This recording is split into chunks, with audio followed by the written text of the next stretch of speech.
So I will quickly introduce myself. I'm Tori from Tamarind Learning, and I'm going to get some housekeeping out of the way.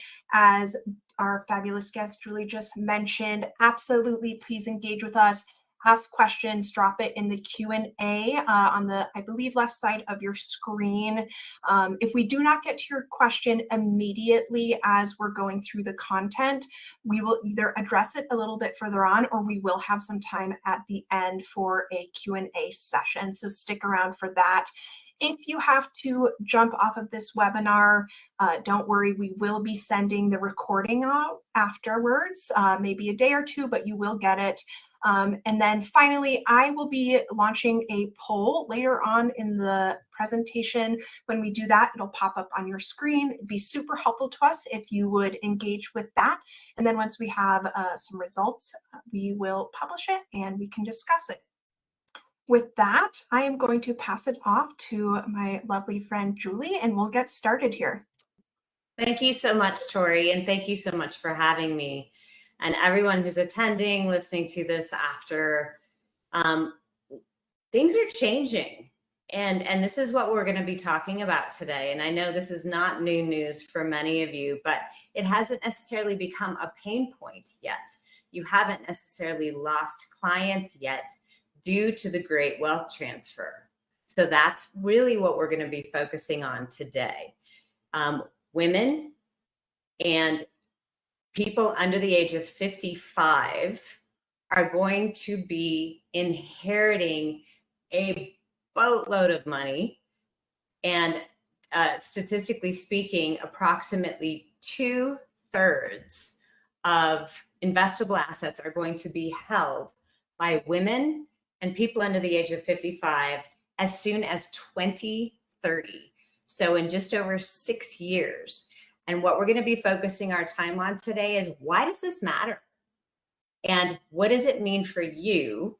And how can you, as an advisor, a financial professional, as a person that works with families and wealth, how can you better work with your clients to be a stronger ally for them and their families? So we're going to get into the nitty-gritty. We're going to work through some really meaningful statistics, some really meaningful stories, and at the end have some solutions and some takeaways that you can implement immediately.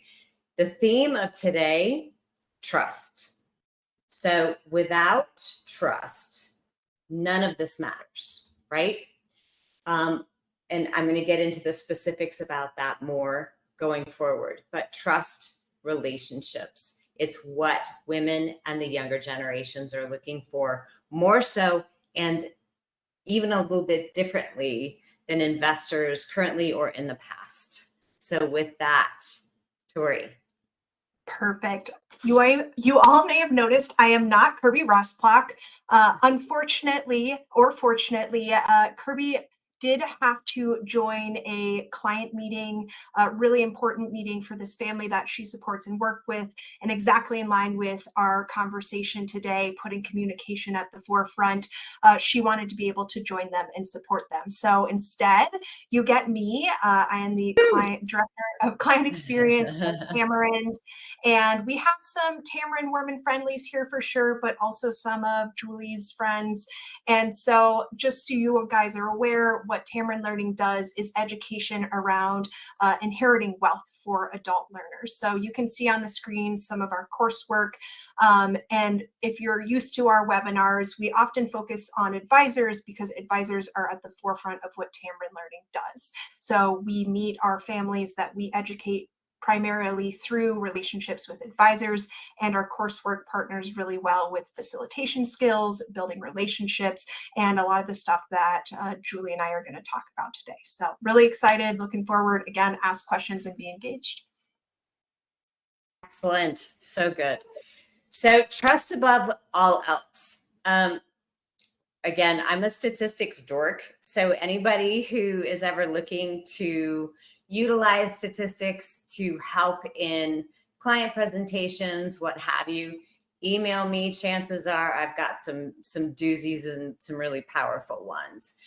What is one of the most important things that creates and engages our clients, creates and engages their families, and builds trust, communication, and collaboration, it's discovery. Always be curious. Don't assume. We often assume because of a person's age, because of a person's gender, because of a person's wealth, because of their background, that we have an idea of what they're going to care about, what they're going to be worried about. And often we are wrong. And even when we're right, by asking questions and getting that engagement, that reciprocal two-way engagement, it builds trust. It builds, again, that collaboration. So always be curious. Do your homework, right?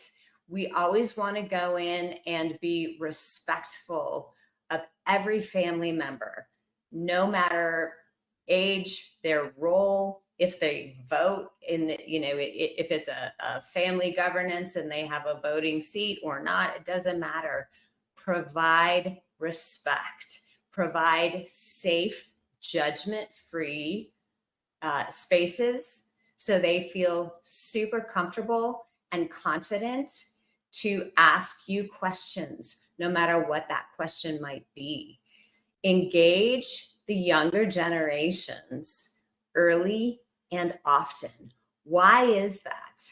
So many people that I have worked with, that Tamron Learnings work with, Tori and Kirby, so many people that I know, the younger generation, they don't know what is hoped for from them, not necessarily expected from them, but hoped for. They're like, hey, I want to collaborate.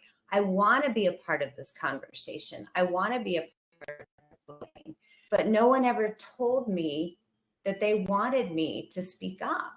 So invite that. And as an advisor, you get to be the person that says, hey, let's have this family conversation. Let's invite, again, this collaboration, because again, it builds trust, it builds those emotions, and it builds the connection. Again, safe space to be the go-to. And as far as the getting to yes without selling, we'll touch on that a little bit more. But again, it's about building relationships, making people feel safe, not using a bunch of jargon and speaking over their head. But when you're meeting with people, speaking with them like they're humans, talking to them like you're meeting a new friend for coffee. So just discovery, curiosity, respect, critical. I love this slide. Anybody who has seen any of my presentations, webinars, what have you, I use this slide all the time. And I would ask that you take a moment to please look throughout the slide and say a couple of different things. Wow, look at the opportunity.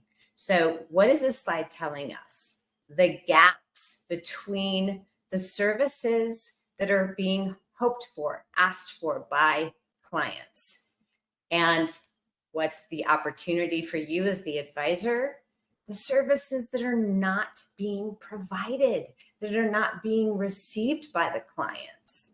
This was a client survey that was done by actually an insurance organization, the Association of Insurance, Fiduciary, et cetera.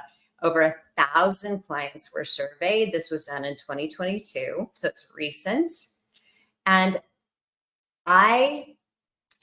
through a lot of discovery and conversations and interviewing, have found that a big reason why there's such a gap in what advisors, estate planners, tax people provide their clients and what the clients are looking for is maybe advisors don't necessarily want to have those emotional, potentially contention-filled conversations with clients, with their families.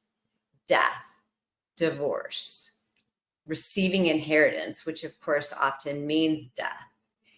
These conversations are emotional. They are not conversations that are comfortable. They're not necessarily conversations that we wish to have. but we as their advisors, as their consultants, must plan for the unplanned. These are things that are going to inevitably occur. And so it is our job to facilitate, to empower, to invite these conversations. Something that I hear so often from the advisors and teams that I work with is, Julie, we've often gone to our client and said, hey, let's bring in the family and talk to them about the plans you have in place for the wealth transfer. And they say, I don't want to do that. The client is like, oh, dear God, no. It's emotional, it's sad. And maybe the younger family members or some of the family members are not going to be happy with the results, or they're just, going to want to be in denial. Paradigm shift, flip the conversation. Mr. and Miss Client, isn't it important to you to make sure that when, God forbid, you pass, that the plans for your estate, the plans for your wealth transfer are in place? Okay? So that when, again, God forbid, you do pass, no one has to scurry around and figure stuff out. Nothing ends up in probate, right? So you want to make sure that when you are gone, your family has the time to grieve. All of the steps have been taken care of. And better yet, the family has been brought into the conversation as the planning is being done, so that they are able to hear, ask questions, maybe, collaborate, put in their own 2 cents so they feel heard. Opening these family conversations and empowering this trust building exercise among the families is a beautiful experience, even when there is contention. So for some advisors, for some people who are like, you know what, I don't want to be the one to navigate these conversations with my clients. I don't want to play bad cop. I don't want to be the one that says you are being disrespectful to your parents. Cool it. Of course, we wouldn't be that direct with our clients. Then bring in a facilitator. This is exactly what I do. There are many other fabulous facilitators out there. Bring us in, and we can sit with you and partner with you and your clients as we have these emotional conversations. We sit with the clients together with you and work through the emotions, work through the conflict, and the resolve, the end, and the consistent ongoing conversation is wonderful. And almost every single time, people have so much gratitude, and you as the advisor gain so much gratitude, so much respect, and so much trust and loyalty from your clients, because you had them go through this experience and continue to go through this experience. It will grow because you will have a larger wallet share, because many of the family members could possibly become clients. And if you want to understand better how to approach those conversations, let me know. We can talk that through. Number one. Number two, women, a lot of what we're going to talk about today, women are 70% likely to outlive their significant others. So they are going to be the more immediate receivers of this wealth. Helping them, being a safe space for them to and building that engagement and that relationship with them, whether they're a part of the conversation, daily, weekly, monthly, quarterly reviews, make sure that you're building a relationship with them. This is loyalty, this is growth, and it also leads to referrals. Because if you're taking such good care of these family members, they talk, they share this information. So again, client engagement, loyalty, and growth. This is an opportunity for you to truly expand and soar. Trust in relationships. More and more and more as we talk more about behavioral finance and psychology. There are so many different statistics that talk about emotional engagement. This is statistical proof, you guys. It's not just me and my experiences. It's not just other people who have written books.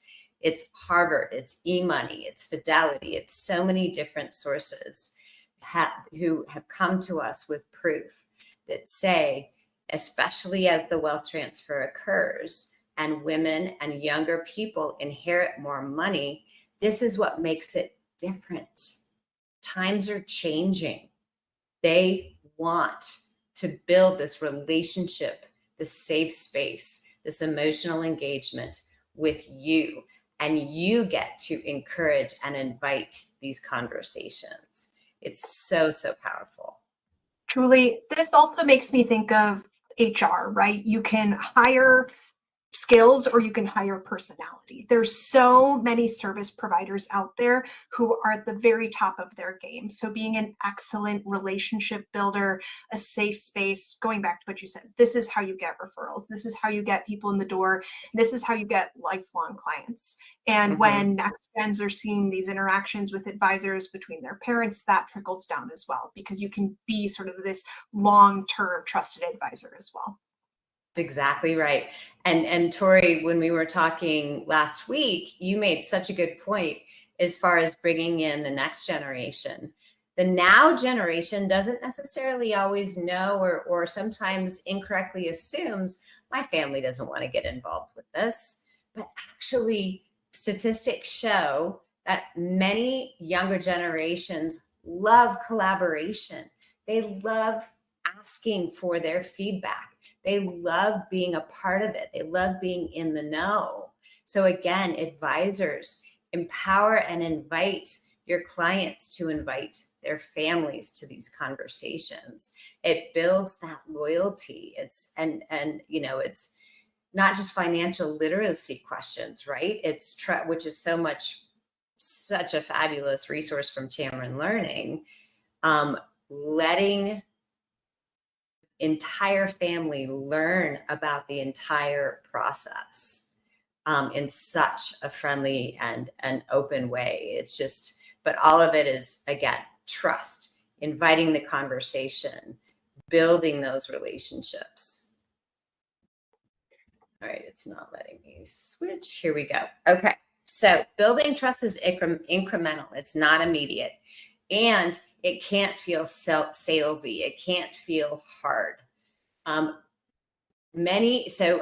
I work with a lot of different advisors, a lot of different companies, a lot of different teams. And I'm not pointing fingers at anyone, but what I have found, and statistically also, sometimes wirehouses and banks, they start the conversations with their products, their brand. What I can do, the advisor or banker, can do for you. Flip the script. What can you do for the families? What can you do for the clients? And the only way that you know that is, again, discovery, asking the questions. What do they care about? What are their pain points? A step even before that is, as an advisor, as a consultant, a tax professional, estate planner, why are you in this business? What is it that makes you passionate about helping people and what you do? Really, right? I have my own story. It has to do with my family. And I tell that story when it's appropriate. What is your story? Share that. Put it online. So when clients are looking for you, when prospects are looking for you, what do? They ask friends. They go online. They look for now testimonials, which are available, or they do, a Google search, and they want to see, who are you as an advisor? When a friend has given you a referral, what's the first thing they do? They check you out on social media, right? They look at your website. And even in the most conservative situations, work with your compliance. Say, what can I do to get my message out there? What can I do to show my authentic self? And connect with the people and bring the people in that you want to work with, that want to work with you. The compliance people know that that's your job. You've got to grow your business. They're there to help you. If you're not sure how to navigate that conversation with your compliance people, that's another thing I've done a lot of with my clients. I can help you out. But again, the foundation of trust starts before the first conversation. So as much as you can, be your unique, authentic self. Do a video, an introduction to who you are. And again, don't necessarily even talk about services. Don't necessarily talk about your brand, investment, that type of stuff. Those are kind of table stakes. And as the wealth transfer occurs, women and younger generations, they want more from you. Again, trust building, emotional, how you can help them. And are you going to connect? Does the energy feel right? Do they see you and hear you and say, yes, I want to book a meeting with that person? So make sure you can represent your authentic self in your social media, on your website, and communicate often. Number 2, make sure that when you're meeting with the client, don't assume things. Ask a lot of questions. If you want help with discovery questions, let us know. Next, as you grow in your relationship, make sure that your ongoing meetings are also filled with lots of discovery. That's not just to happen at the beginning of the relationship. It's ongoing conversations, okay? And then make sure you show up. One of the discovery questions that's super important: do clients want to meet with you via Zoom? Do they want to meet with you in person? When you communicate with them, do they want it via email? Social media connection, communication, right? So do the due diligence to figure out how they want to hear from you, how often, all of those things.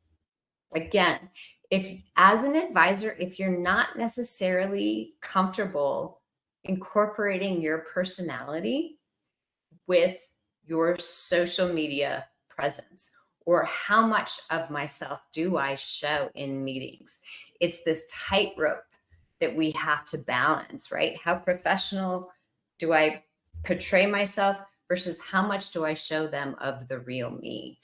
I lean more toward the real you, but not everybody's comfortable doing that.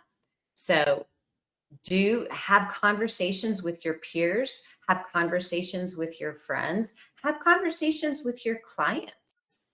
What is it about me that makes you trust me?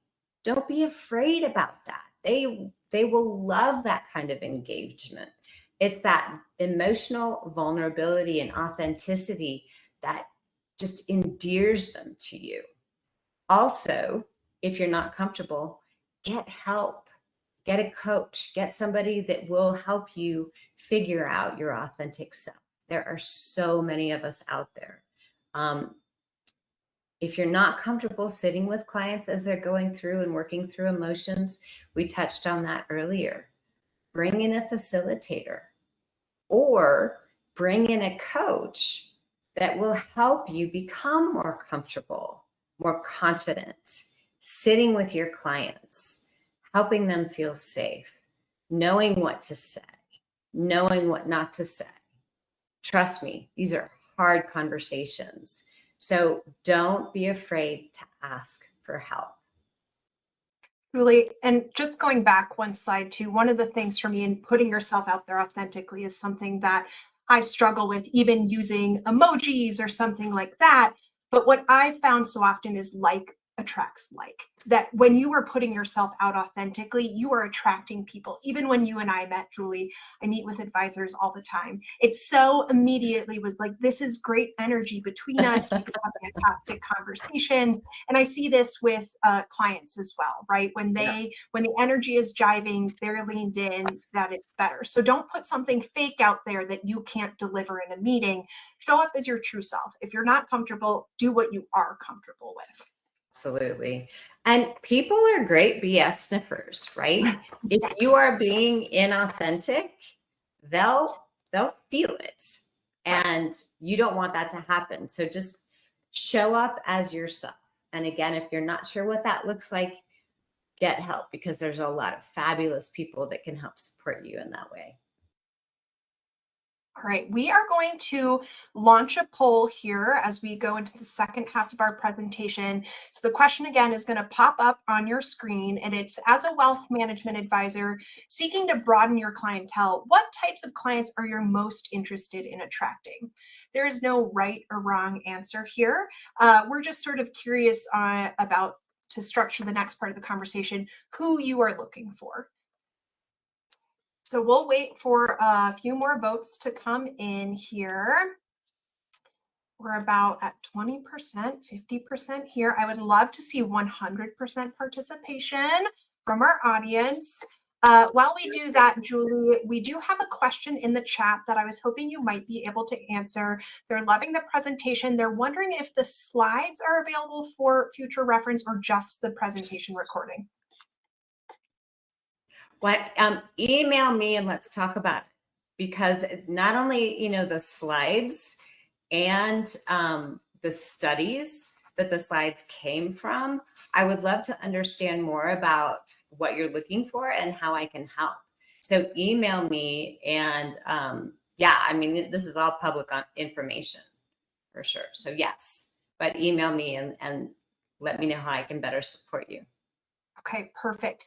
So what we published here is 4 options: retirees, high net worth individuals, young professionals, and women investors. So high net worth individuals and young professionals were the 2 primary categories at 82 and 17% respectively. So any thoughts on that, or are we ready to jump right in? Yeah, and I'm so sorry, I can't see the results. So 82% was which? Is the high net worth individuals. Okay, perfect. So that's going to be the women and the younger generations as the great wealth transfer occurs, if I'm reading that correctly. Yes. So with that said, before I jump into this slide, again, let me just go back a little bit. Of course, we're all looking to attract investors that we want to work with and that want to work with us in general. Doesn't matter necessarily on gender, doesn't matter necessarily on generation, unless that's part of your niche, right? The reason why we're focusing on women and the younger generation, as we talk about attracting more high net worth individuals and families, is because these are going to be the receivers of this great wealth transfer. $68 trillion, depending upon what study you see, they're going to be inheriting a lot of this money. And what we're talking about today is different than what investors necessarily have wanted from you in the past. Not always. It's important to ask the questions. Again, it's important to do the discovery. So we're going to jump into why women. And again, we're talking about women because they're huge inheritors of a lot of this wealth transfer. So in addition to what this slide talks about, again a stats junkie. Women are often, they outlive their significant others. So make sure whether the significant other, the woman, is in the meeting. If she's in the meeting but not talking, make sure you're directing questions to her, in a very warm way. invite her into the conversation. Mrs. Smith, I really would love to hear your response to, and when you think about money, when you think about your family, what does it make you think about? It doesn't have to be anything. So just make it be something not imposing feeling, right? That's not going to make her feel uncomfortable. Tell me more about your family. What's going on for you? How can I support you outside of the conversation that we're having today? So just make sure that you're engaging the woman in the conversation. Kirby, when we were talking last week, she brought up this fantastic example. She said that a man that she works with, who stated very clearly, my wife is rarely going to be in these conversations. She's rarely going to be, a part of these meetings. However, if she doesn't like you, if she doesn't trust you, you're not going to make it. And you're sure as heck not going to be around to help with our entire family conversation. So if we are not proactive in making sure that we include the significant others and also the family, right? But we'll get to that in a second.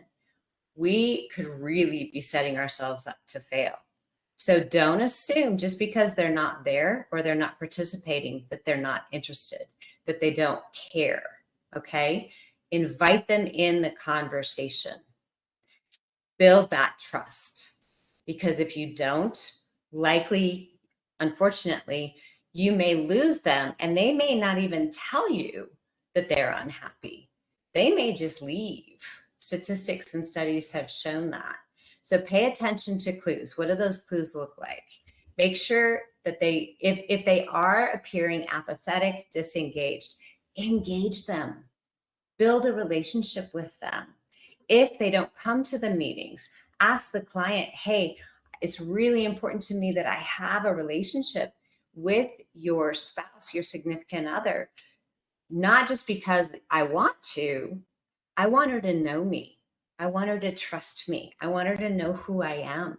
And God forbid, if you were to pass away, I want her to know who to pick up the phone and call, and not have it be the first or second conversation that we've ever had, right? So make the point of building those relationships. Another thing that's really, really fun to know about women, and this is from a Forbes article, women are 4 times more likely to provide referrals. Not a lie. So they love to share, oh my gosh, my advisor is fabulous. He's been so helpful. We were talking about planning for the wedding, or, oh my gosh, we were having such a hard time getting our daughter's fiance to sign the prenup. And, he handled that conversation. She handled that conversation, or they brought in a facilitator or another person to help us with that conversation. They navigated that stress for us. So just all of those things, you want to make sure that everyone is engaged. Yeah, Cool. and it seems pretty intuitive, Julie, for people to respect women in the room, but some of these things are ingrained. We had a client who they were in a large meeting and the tax representatives came in and they addressed the room as welcome, gentlemen, despite the fact that half the shareholders were women. And it was just overcoming sort of some generational transition issues as well. And it's not necessarily that you're bad or wrong for not necessarily always thinking of women, and men are certainly part of these dialogues as well.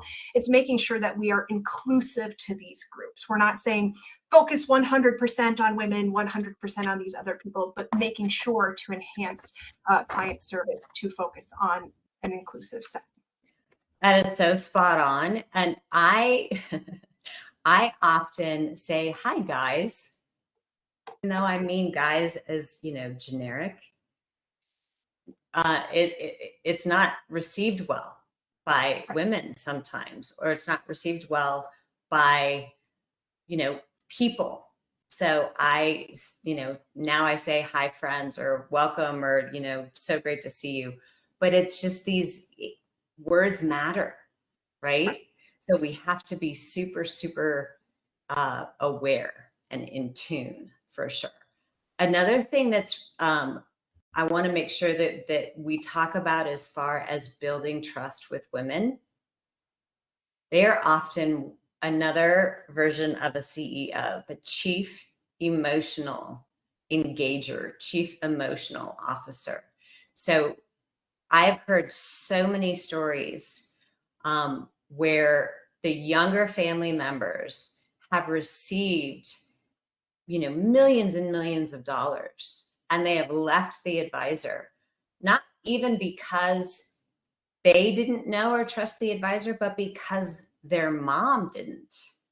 Right. And so it's really, really important not only to make the relationships with women, but then they are often the bridge to the families. So how to connect with women. And again, don't assume, do the discovery, ask the questions. And it doesn't even have to be about investments. Ask questions about what they worry about, what they get excited about. What was their relationship with money growing up? What was their relationship with, how did their parents introduce them to money? Did their parents stress about money, et cetera, et cetera? What fears, what hurdles? Women worry. It's a neuroscientific statement. Women tend to worry more, and they care so much more that they are going to be safe. Their financial future is going to be safe, and that of their family is going to be safe. They tend to care about that more than if their portfolio beat the S&P 500 by 50 basis points, right? So it just be very, very in tune to what they are thinking about and what is going on for them, and have that be an ongoing conversation, right? Okay. Why next gen? And this is just we're going to get into this more, but I love this stat because again, people are like, oh, the younger generation, they're not really that different. Do respect, again, do your homework. Everyone's an individual, but find out. And the best way to build engagement, have conversations with the younger generation, build trust and emotional loyalty with them, and then grow with them is find out what they're worried about. Find out what they're focused about. Okay. What are their insecurities? Many of us assume debt. Many of us assume retirement. Sometimes we're right. Sometimes we're not. Retirement, obviously, we don't know where Social Security is going to be. A lot of companies don't have pensions anymore. But then also bring into the conversation, excuse me, many of them, it's not just Gen X that's a sandwich generation. Many, millennials, even Gen Zs are having children and taking care of their parents. So again, asking the questions, what's going on for them? They may go online and they may Google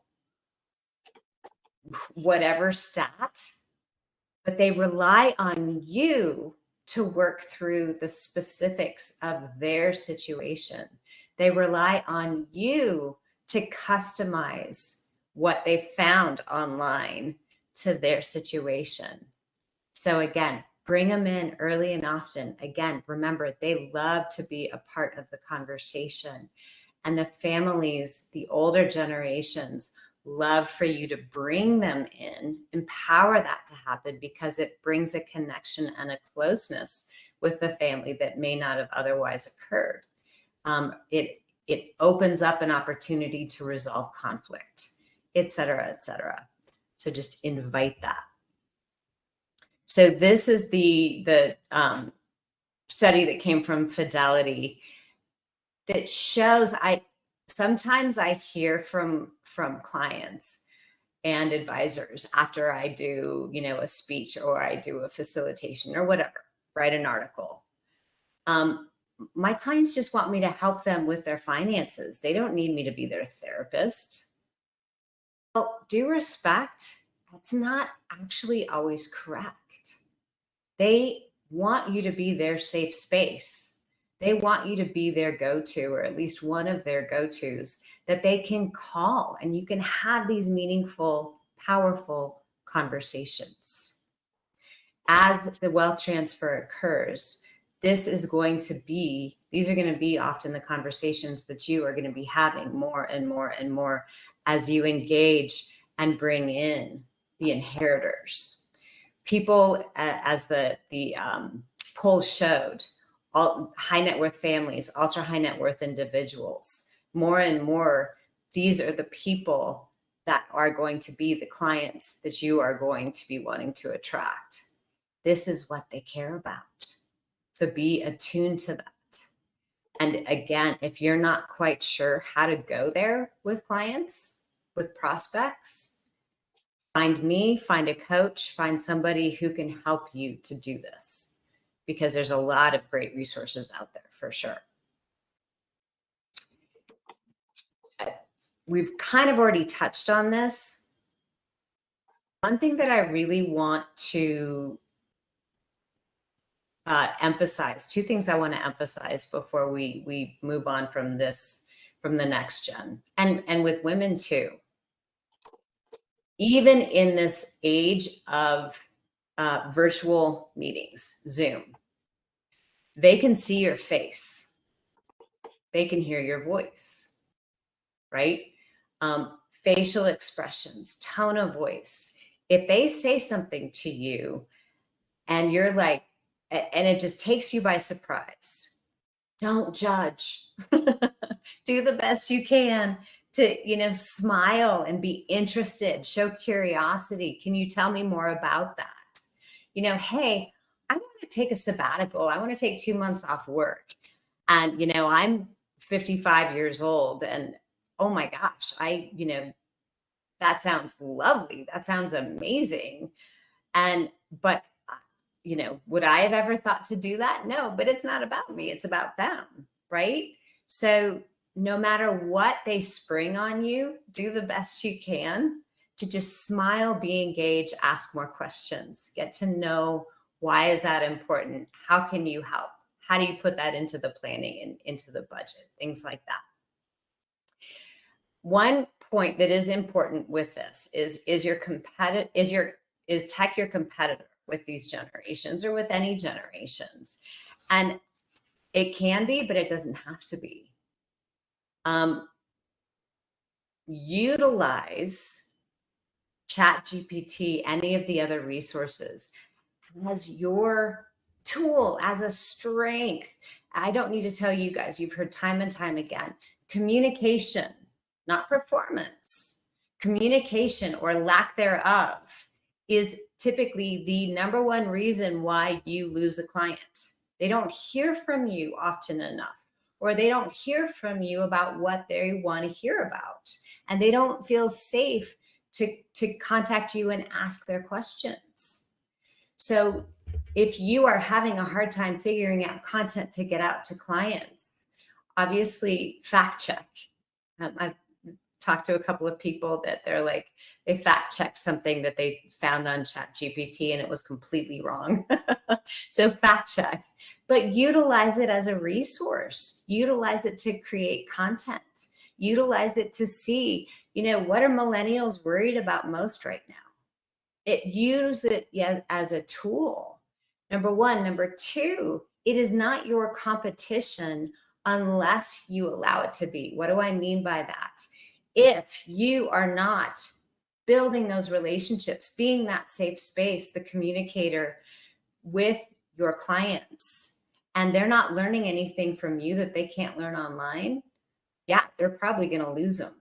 So again, utilize the emotional engagement, utilize the vulnerability, be that authentic safe space. Find out what's going on for them, customize it for them. Okay. And that's near and dear to us, Julie. I get a lot of advisors who ask, well, is Tamarind Learning trying to, rob me of my opportunity to educate, to build these relationships? And we're actually of totally the opposite mindset. We are not here to be a barrier, right? Right. We're using and we're leveraging technology to support and build relationships. Having a robust curriculum that you can reference, that you can share with your clients is so integral. And that slide that you were talking about as well, I always love to highlight that the majority of parents think their children are not ready to inherit or talk about wealth, but they don't talk to their kids about wealth until they're 28. That dichotomy is just so interesting to me. And what role is you as an advisor, an authentic advisor who's been building a lifelong relationship with these young people? What can you do with that? What can you leverage technology to do for you to meet them where they are? Exactly. And again, we were talking the other day about colleges. A 15-year-old, my 15-year-old, she's now 19. But when she was 15, she said, well, if I want to go to law school, you have enough money for that saved, right? And, we laughed at her and said, no, but they don't know if you don't share those budgets with them. How can they plan for their future if they don't know? So don't be afraid. And you as the advisors get to invite this and get to, be and instill this powerful communication. And so again, as Tori was saying, never assume that they're too young. Never assume that they're not going to be interested. Something else that I failed to mention earlier, if you work with people in their 30s, 40s, even 50s who still have living parents, flip it. Ask, does the advisor who works with your parents support them in the way you feel they should be supported? And do it in a very authentic, genuine way. So it's not like, hey, I want to meet your parents because I want to talk about their assets too. No, you want to say, do they ever seem confused, concerned, unsure about their financial plans? Have they communicated, have the parents and or that advisor reached out to you and communicated their plan for, God forbid, when they pass? Have they communicated the steps and where everything is with you? And empower them to reach out and say, hey, mom, dad, or whomever, I want to know what's going on, just so that when unfortunately the inevitable happens, I'm not scurrying around trying to figure it out. So it's not just, Gen 1 communicating with the younger generations. Empower the younger generations to ask and make sure that the parents are taken care of. If you don't know the status of everything, ask, figure it out, get into the conversation for sure. I just dropped a Wells Fargo stat in the chat about that most young people want to know their parents' advisors and most do not. There's this really big desire here, and that's a big loss as well, that they go off into the world, they start a 401k, they get their own financial advisors, suddenly mom and dad pass and the advisor's going, where'd that client go? I thought that they were part of the family dynamic. It's you had never engaged with them, or you waited until 28. Exactly. It's so true. And that is almost a guaranteed way to lose the client. Right. And you want to, again, I keep saying start early and often, because then it's an authentic relationship. It's a loyal relationship. They know who you are. They know what you stand for. If you want to do family retreats or have family conversations via Zoom and you're not sure how to navigate that, again, we're here to help. Excuse me, ask us.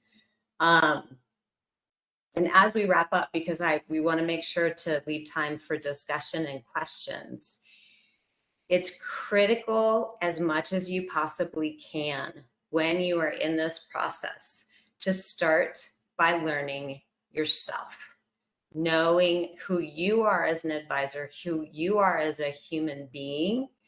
Figure out your confident, authentic, humble self, and then get out and communicate that to the world. Get out and communicate that.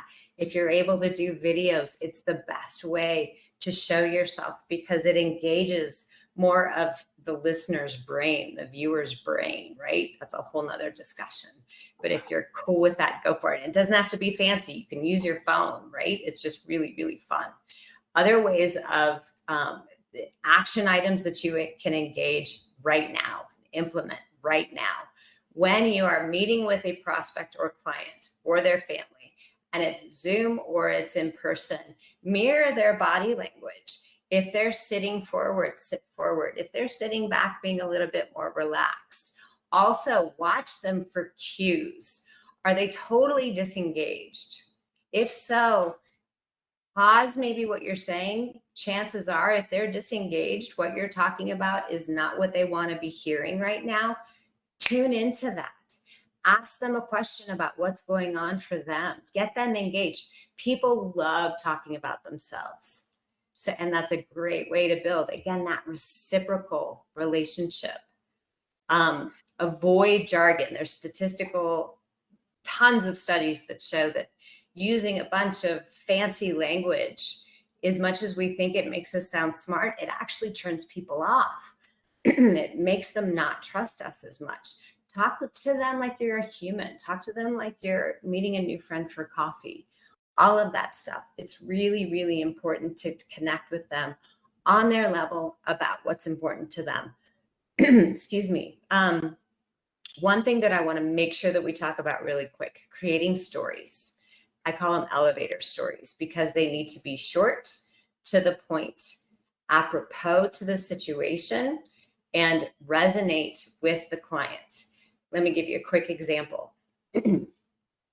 When you're in the discovery process, you are asking your clients and or prospects questions like, what was your relationship with money growing up? Did your parents argue about money? And they may look at you and be like, I don't know you. I'm not comfortable sharing that information with you. And say, no problem, I get it. And then ask, may I share an example of a story that happened to me? Or may I share a story of something that happened to another client? So I often will say, like, if I'm asking about their relationship with money, I share my own story, short, 30 to 60 seconds, apropos. So when I was younger, we never talked about money. And I never heard my parents argue about money until the day that my dad lost his job completely unexpectedly. And boy, they argued about money. The stress was palpable. And I was 16 years old. I didn't know what was going on. It was very uncomfortable, really scary, actually. And I didn't know who to talk to. I couldn't talk to my parents. And so when I ask about that kind of a question, it helps me to know you, Mr. or Miss Client, and better think through how you feel and how we can best plan together moving forward. Does that help? And then you just let them answer. And hopefully by you being vulnerable and sharing that story, builds trust, builds engagement, lowers down their walls a bit. So have some of those powerful stories on the ready for you to utilize. Ask if it's okay with them if you share all of that good stuff. Okay, we're 5 minutes. So I want to make sure that, is there any more questions in the chat? I want to make, or excuse me, in the Q&A. No, but we certainly want to welcome people. If you have any questions, feel free to drop them in as we're wrapping up and chatting here. And I would be happy to pause and let Julie know. Otherwise, you can continue wrapping up if you'd like. Absolutely. So client or questions that come to me often are, Julie, if I've had a relationship with a client for, 5 years, 10 years, and it has not been this level of vulnerability or had this sort of emotional engagement in the past, how do I all of a sudden flip the switch on that? It's such a good question. And it's a conversation that you can have with your client, and it needs to be based upon your client. What turns them on? What engages them? What do they care about? And you can say, I realize that I may not know as much about you as I would like to. And if it's all right with you, I'd like to get to know each other better. I really definitely want to make sure I'm getting to know you better, what you care about. I want to know more about you. And so I'm going to start asking more questions like that. And so you invite that. And chances are they're going to be like, great, sounds fabulous. It's not going to turn them off. Or if it does turn them off and they're like, well, why now?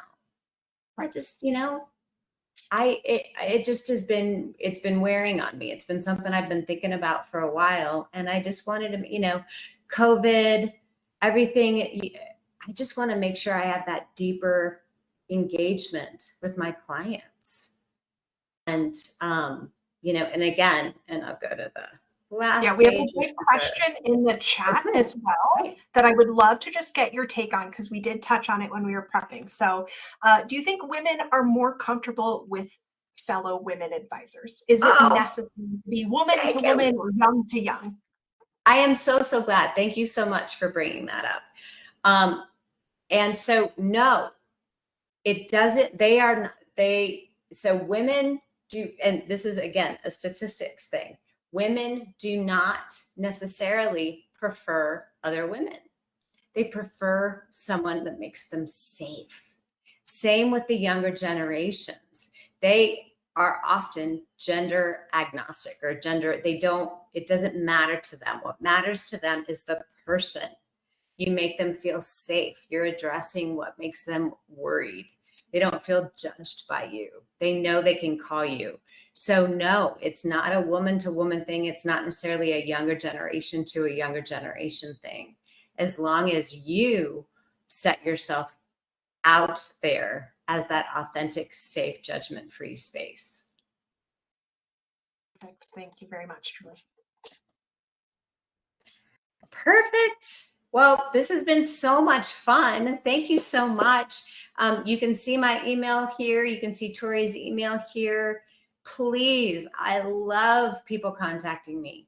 If there's anything I can do to help you work through, ask questions, customize a situation, think through a tough conversation, whatever, please don't hesitate to email me. I really would love to have the opportunity to connect. Yes, thank you very much to everyone who attended. And similarly, if you want to learn more about how Tamarind Learning helps you build a deeper, more engaged relationship with clients, absolutely reach out to us. Check us out on Tamarind Learning. The recording, again, will be going out. So thanks so much, Julie, for being our guest. It was so wonderful to have you. Thanks, everybody. Have a fabulous day.